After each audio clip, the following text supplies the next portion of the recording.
শিরক শিরক সম্পর্কে পবিত্র আল কোরআন কি ঘোষণা দিয়েছে? শিরক সম্পর্কে মহান আল্লাহ তাআলা পবিত্র কোরআন মাজিদে কি ইরশাদ করেছেন? প্রিয় দর্শক, আশা করি মহান আল্লাহ তাআলার অশেষ রহমতে সবাই ভালো আছেন। আমরা মানুষ হিসাবে মহান আল্লাহ তাআলা আমাদেরকে শ্রেষ্ঠ জীব হিসাবে ঘোষণা করেছেন। সেই মহান আল্লাহ তাআলাকে যারা মনে প্রাণে বিশ্বাস করে এবং স্থাপন করে এবং মহান আল্লাহকে স্বীকার করে নেয়, তারাই পবিত্র ঈমানদার। পক্ষান্তরে যারা মহান আল্লাহ তাআলাকে স্বীকার করে না, অন্যান্য বস্তু দ্বারা তুলনা করে, মূলত তাকেই শিরক বলা হয়। সেই শিরক কতটা ভয়াবহ অপরাধ, সেই শিরক সম্পর্কে মহান আল্লাহ তাআলা পবিত্র কোরআন মাজিদে যা ইরশাদ করছে, সেই শিরক সম্পর্কে আমরা বিস্তারিত আলোচনা জানতে শুরু করতে চাচ্ছি ইনশাআল্লাহ। দয়া করে আমাদের চ্যানেলটিকে যারা সাবস্ক্রাইব করেননি তাদেরকে সাবস্ক্রাইব করার জন্য অনুরোধ করা হলো। মহান আল্লাহ তাআলা শিরকের পাপ ক্ষমা কখনো করেন না। আল্লাহ শিরকের পাপ কখনোই ক্ষমা করবেন না। এ বিষয়ে মহান আল্লাহ তাআলা পবিত্র আল কোরআনে ঘোষণা করেন, বিসমিল্লাহির রহমানির রহিম। নিশ্চয়ই আল্লাহ তার সাথে শরীক করাকে ক্ষমা করেন না। তিনি ক্ষমা করেন এছাড়া অন্যান্য পাপ যার জন্য তিনি চান। আর যে আল্লাহর সাথে শরীক করে সে অবশ্যই মহা পাপ রচনা করে। সূরা আন-নিসা আয়াত 48। সেই শিরকের আয়াত সম্পর্কে আমরা জানলাম। মহান আল্লাহ তাআলা এই শিরক সম্পর্কে আরেকটি আয়াতে তিনি ইরশাদ করেন, বিসমিল্লাহির রহমানির রহিম। আল্লাহ কেবল মাত্র শিরকের গুনাহ মাফ করবে না, এছাড়া আর যাবতীয় গুনাহ তিনি যাকে ইচ্ছা মাফ করে দেন। যে ব্যক্তি আল্লাহর সাথে আর কাউকে শরীক করে সে গুমরাহিমের মধ্যে অনেক দূরে এগিয়ে গেছে। সূরা আন-নিসা আয়াত 116। মহান আল্লাহ তাআলা এই শিরক কতটা ভয়াবহ সে সম্পর্কে মুহাম্মদ সাল্লাল্লাহু আলাইহি সাল্লামকে মুশরিকদের উপাসকদের ইবাদত করতে নিষেধ করা হয়েছে পবিত্র কোরআন শরীফে এভাবে। মহান আল্লাহ তাআলা বলেন, বিসমিল্লাহির রহমানির রহিম। হে মুহাম্মদ, তাদেরকে বলে দাও, তোমরা আল্লাহকে বাদ দিয়ে অন্য যাদেরকে ডাকো তাদের বন্দী করতে আমাকে নিষেধ করা হয়েছে। বলো, আমি তোমাদের ইচ্ছা বাসনার অনুসরণ করব না।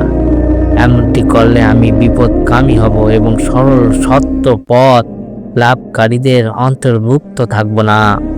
সূরা আল-আনাম আয়াত 56। সেই শিরক সম্পর্কে আমাদের সর্বশ্রেষ্ঠ নবী হযরত মুহাম্মদ সাল্লাল্লাহু আলাইহি সাল্লামকে দেখে তিনি কোরআন শরীফে আরেক জায়গায় মহান আল্লাহ তাআলা ইরশাদ করেন, বিসমিল্লাহির রহমানির রহিম।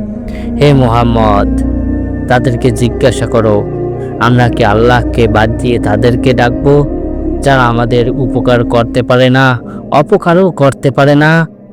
আর আল্লাহ যখন আমাদের সোজা পথ দেখিয়ে দিয়েছেন, তখন আবার কি আমরা উল্টো দিকে ফিরে যাব?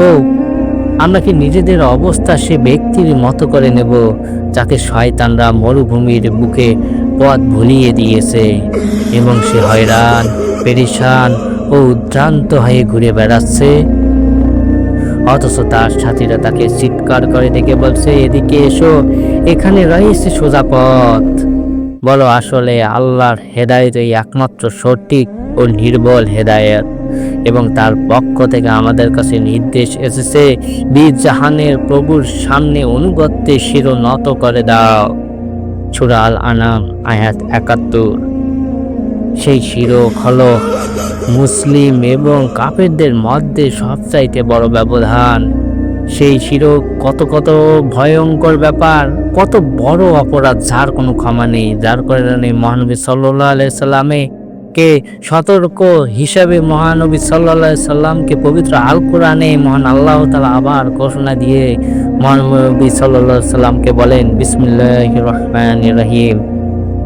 হে নবী, এসব লোককে বলে দাও, আল্লাহকে বাদ দিয়ে তোমরা যাদেরকে ডাকো, আমাকে যেসব সত্তার দাসত্ব করতে নিষেধ করা হয়েছে, আমি কি করে এ কাজ করতে পারি? আমার কাছে আমার রবের পক্ষ থেকে সুস্পষ্ট নির্দেশনাবলী এসেছে।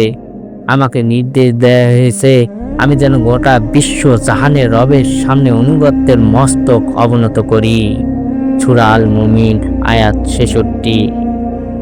প্রিয় দর্শক, এতক্ষণ থেকে সেই শিরক সম্পর্কে মহান আল্লাহ তাআলা যে ভয়ঙ্কর ঘোষণাগুলো দিয়েছেন এবং মহানবী সাল্লাল্লাহু আলাইহি সাল্লামকে দেখে পবিত্র আল কোরআন, সর্বশ্রেষ্ঠ আল কোরআন গ্রন্থে মহানবী সাল্লাল্লাহু আলাইহি সাল্লামকে সতর্ক হিসাবে যে সতর্ক বাণী আয়াতগুলো পবিত্র কোরআন শরীফে মহান আল্লাহ তাআলা ইরশাদ করেছেন, সেই বিষয়ে জানার চেষ্টা করা হলো।